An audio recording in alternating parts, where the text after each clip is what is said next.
বাজারে কোনো লোক পাবে না। মানুষের বাজার খুব বড় বাজার না, কিন্তু এখানে একটার আগে কোনো একজন লোক মা দিতে পারাতে পারবে এদিকে থেকে একটা পর্যন্ত এখানে আড্ডা মারবে, চা খাবে, এক একজনের কোনো কাজ নেই, তারপর আড্ডা মারবে। এই বিপ্লবে যারা প্রাণ হারিয়েছে তাদের রুহের মাগফিরাত কামনা করছি। যারা চিকিৎসাধীন অবস্থায় বিভিন্ন হাসপাতালে এখনো অবস্থান করছে তাদের আসল রোগ মুক্তি কামনা করছি, তাদের সুস্থতা কামনা করছি। আমি 15 বছর সিনিয়র সহকারী সচিব হিসাবে কর্মরত ছিলাম।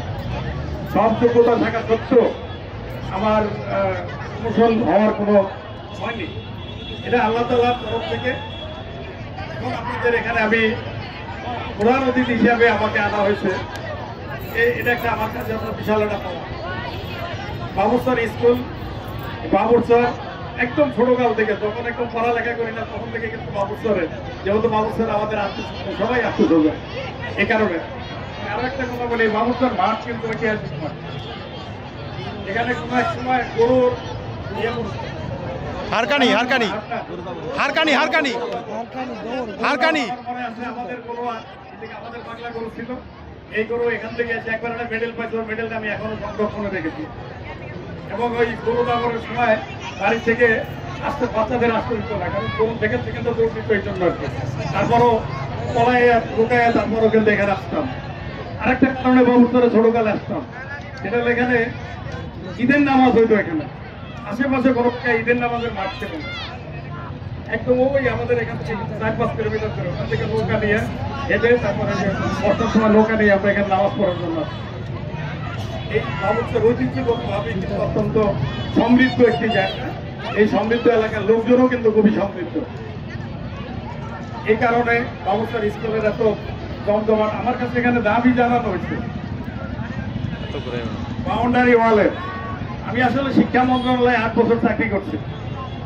আমি তখন যে পদই থাকি না কেন, এই সদরপুর কর্পোরেশন এলাকায়, বাংলারও কিছু এলাকাতে, কিছু বিদ্যালয়ের আমি প্রচুর বিল্ডিং এর এই যে ভবন যেটাকে বলে আর কি, এই যে ইটের যে ভবন আছে, এই ভবনগুলি কিন্তু বরাদ্দ দিয়েছি। আমার কাছে কিন্তু আসলে কেউ বলেছে গিয়ে তা না, কিন্তু এখন হয়েছে কি কেন করেছি, ইটের সিভিল ইঞ্জিনিয়ার সাহেব প্রায় আমার সাথে আসতেন, বলতেন, যখনই আসতেন তখনই আমি কোনো না কোনো একটা আমাদের শিক্ষা ছাত্রছাত্রীদের একটা অনুদান দেওয়া হতো। 6,000, 7,000, 8,000, 10,000 টাকা মতো হতো। আমি লাস্ট 2019 সালে কিন্তু এই অনুদান দেওয়ার কারণে মন্ত্রণালয় থেকে আমাকে ফোকাস করা হয়েছে। এই সদরপুর কর্পোরেশনের মানে রেশিও অনুযায়ী এত বেশি অনুদান দেওয়া হয়েছে, তারা আমার ওখান থেকে ফোকাস করছে যে এটার কারণ কি, তুমি এটা একটু ব্যাখ্যা দাও। আমি শেষ পর্যন্ত একটা ব্যাখ্যা দিতে গেলে আমি বিপদে পড়ে যাব।